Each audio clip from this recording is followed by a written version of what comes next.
Reverend Dr Bernard Randall joins me now. He's a chaplain who is sacked from his job at Trent College.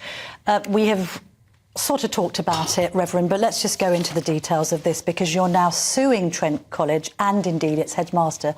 Just explain briefly why. Goodness, it's such a long story. Well, I was the school chaplain. Long story short, I gave a sermon in the chapel saying that pupils didn't have to agree with everything that LGBT plus activists say. They make up their own minds. They may hold to traditional Christian understandings, or they can accept all the LGBT stuff, and that would be fine too. For that, I was initially sacked, later reinstated on appeal, but with a list of 20 conditions, including censorship of all sermons, not allowed to mention anywhere around the school anything that might upset or offend anyone. I was also reported to Prevent, the anti-terror scheme. I was reported to the local authority safeguarding officers and the church safeguarding officials. So I was accused of being a terrorist and a child abuser. Right. For giving a sermon which simply set out you may accept different viewpoints. I mean, OK, and I accept that that's your intention with that sermon. Can you imagine if you are a child listening to it who might be gay, who might be trans, and then they might reflect, look, you know, the church isn't as inclusive as it seems. This reverend is speaking to me saying that what I believe might not hold water with others. That puts me in a really awkward position. You might have made children feel bad about themselves. Well, except that they're in the same position as, say, a Muslim or Hindu child, of which there were those in the school, or indeed an atheist. Part of the point of a chapel is to present the Christian understanding, but part of what I also wanted to do was to say, you know, I'm Christian wholeheartedly, and that allows you to be wholeheartedly whatever your belief system is. So if we say you cannot challenge someone's beliefs in an educational context, what is the point of education? Yes.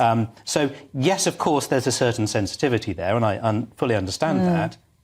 But the response should be not sack the chaplain who might possibly have upset someone, rather work with that upset and say, OK, on balance, is there a way to have a conversation about this? Can we deal with this in a way that gives you resilience for the future? Because if these children spend their whole lives being told, if you're upset, that's a terrible thing, they will grow into adulthood as very fragile adults. But if they are taken and told, OK, you're upset, let's explore that, but aren't Christians allowed to have their views just as you're allowed your views? Yes. Let's work with it. Then they develop resilience and they go through life as happy adults. And that's actually what we're aiming for. Do you know whether anyone actually complained about the sermon? I mean, how did it suddenly... This happened in 2019, by the way. You've been helped by a group called Christian Concern. That's right, who have been fantastic. But did people complain? Were there a flurry of complaints? Let's just pick out one line that kind of summarises what your view was. You're entitled, if you wish, you told the children, to look at some of the claims made about gender identity and think that it is incoherent to say, for example, that gender is quite independent of any biological factor, but that a person's physiology should be changed to match his or her claimed gender. I mean, that probably is quite difficult for people who might be confused about their gender and indeed their sexual orientation. But who complained? Well, mostly members of staff. Right.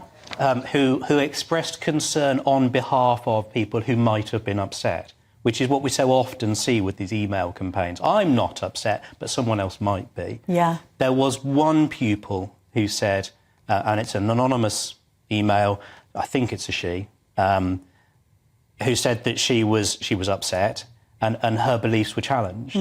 And she's entitled to those beliefs, absolutely, of course she is, but she's not, I would suggest, entitled to say no one must challenge my beliefs. I mean, do you think this is a result of, you know, transgender ideology sort of taking precedence over other ideologies? Is it also a result of an increased amount of secularism in society in general, that you think that Christian views are being forced out of school teachings? I think it's a combination of both of those things. I think society has become more, on the face of it, secular.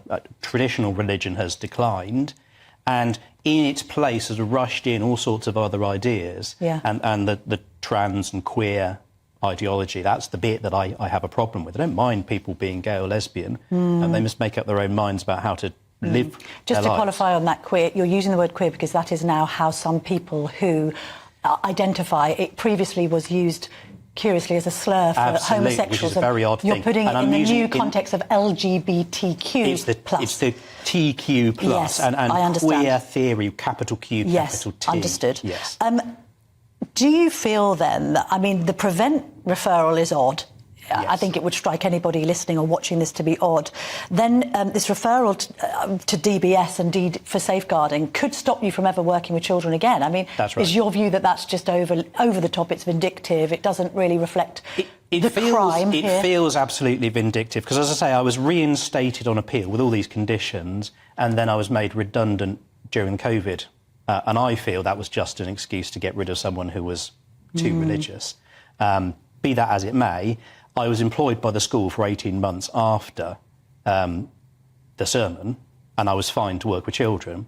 When the Employment Tribunal judgment came out, which we lost, and that's under appeal, and everybody was surprised, I think, at the result, then the head teacher decided to refer me to the Teaching Regulation Agency Disclosure and Barring Service to try and get me banned from ever teaching, ever working with children, which would include in a church. What effect would that have on you, Rev? I mean, do you consider yourself a risk to children? That's the suggestion here. Well, absolutely not. And, no. and it's worth saying that, I've got documentary evidence of people saying there is no suggestion that Reverend Randall has ever acted inappropriately towards anyone.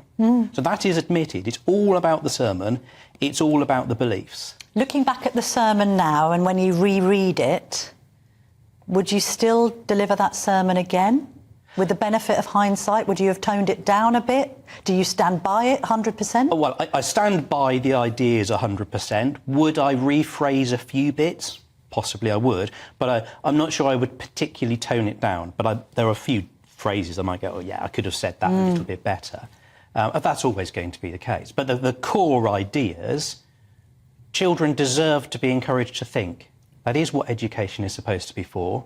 And I don't want to dumb down and treat them as if they're incapable of thinking for themselves, because I treat them as human beings, and human beings can think.